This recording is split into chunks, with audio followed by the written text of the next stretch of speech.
नमस्ते दोस्तों, मैं Shri NR Gavit, Islampur high school Islampur. दोस्तों, पिछली तासिका में हमने जीवन इस कविता की जानकारी देखी। आज हम तीसरा पाठ जो है भाई भाई का प्रेम, इसके बारे में जानकारी देखेंगे। आज हम सिर्फ यहाँ पर आपको जो वीडियो में दिखाई दे रहा है इतना ही पाठ देखेंगे और अगली तासिका में दूसरा भाग मैं आपको भेज दूंगा, तो आप उसे देखिए। आज हम पृष्ठ क्रमांक 29 पर जो जानकारी दी गई है उसके बारे में जानकारी देखते हैं। मनोहरपुर नामक एक सुंदर गांव था। मनोहरपुर नाम का एक सुंदर सा गांव था। गांव की मिट्टी बहुत उपजाऊ थी। उपजाऊ का मतलब है कि अच्छी थी, जिसमें खेती अच्छी आती है, उस तरह की मिट्टी थी। अतः गांव के अधिकांश लोग खेती किया करते थे।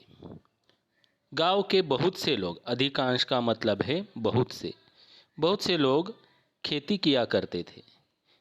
इसी मनोहरपुर में दो भाई रहते थे। दोनों किसान थे। इस मनोहरपुर में दो भाई रहते थे और दोनों भी किसान थे। उनके अलग अलग घर थे, घर उनके अलग अलग थे, पर दोनों में बड़ा प्रेम था।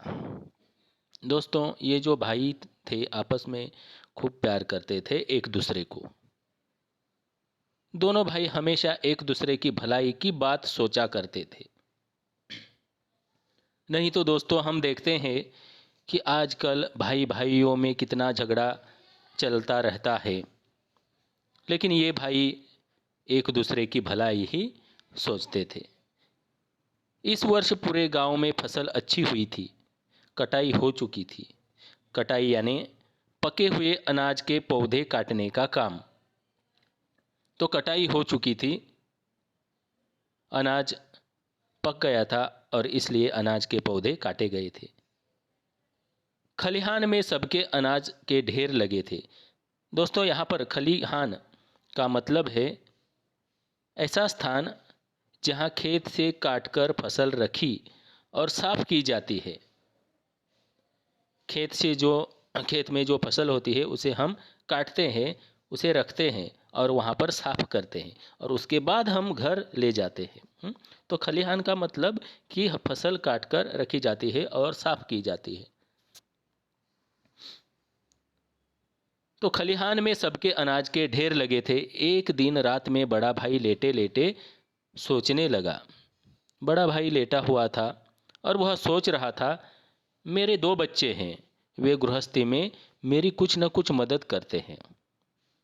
मेरे दो बच्चे हैं और घर चलाने में, गृहस्थी में घर का काम करना, खेती बाड़ी करना, गृहस्थी का मतलब है घर का काम या खेती बाड़ी करना। इसमें मेरे जो बच्चे हैं वह मदद करते हैं कुछ न कुछ। लेकिन मेरा छोटा भाई है जिसके बाल बच्चे नहीं हैं, उसे बच्चे नहीं थे